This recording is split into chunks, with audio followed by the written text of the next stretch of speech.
England की राजगद्दी साल 1509 से लेकर 1547 तक हेनरी के हाथों में हुआ करती थी। राजा हेनरी की कई पत्नियां और एलिजाबेथ व मैरी नामक दो बेटियां थीं। इनमें से मैरी राजा की पहली पत्नी की बेटी थी। राजा हेनरी को मैरी ज्यादा पसंद नहीं थी, इसलिए वो उसके साथ बुरा व्यवहार करते थे। मैरी महल के नौकरों के साथ महल का काम करती थी। अगर मैरी कुछ कह भी दे तो राजा उसकी कोई बात नहीं मानते थे। सन 1547 में जब राजा हेनरी की मौत हो गई तो प्रजा की इच्छानुसार 16 शताब्दी के दौरान हेनरी की पहली बेटी मैरी को इंग्लैंड की राजगद्दी दे दी गई। वो इंग्लैंड की रानी बन गई। उस समय इंग्लैंड के हालात बहुत अच्छे नहीं थे। इंग्लैंड कैथोलिक और प्रोटेस्टेंट इन दो धर्मों के बीच में बंट गया था। उस समय दोनों धर्मों के लोगों के बीच जंग छिड़ी हुई थी।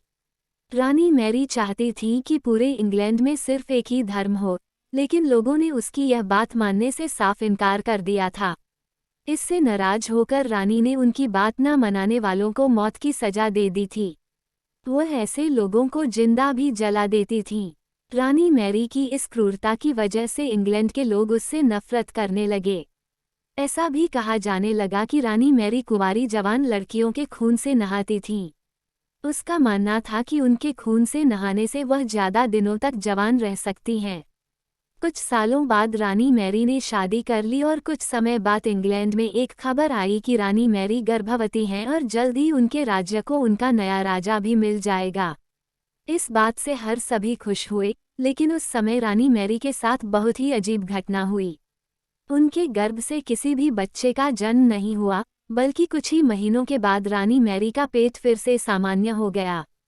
वहां के ओझा लोगों ने अपनी तंत्र विद्या से बताया कि रानी मैरी के गर्भ में कोई बच्चा नहीं बल्कि एक भूत आकर निवास करता है। कुछ समय बाद फिर रानी मैरी के गर्भ में वही भूत आकार रहने लगा और वह फिर से गर्भवती हो गईं।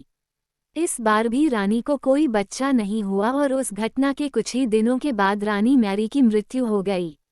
इसके बाद मैरी की छोटी बहन एलिजाबेथ को इंग्लैंड की राजगद्दी पर बैठाया गया और एलिजाबेथ इंग्लैंड की नई रानी बन गईं। रानी मैरी की क्रूरता की वजह से इंग्लैंड को लोग उसे एक निर्दयी औरत मानते थे।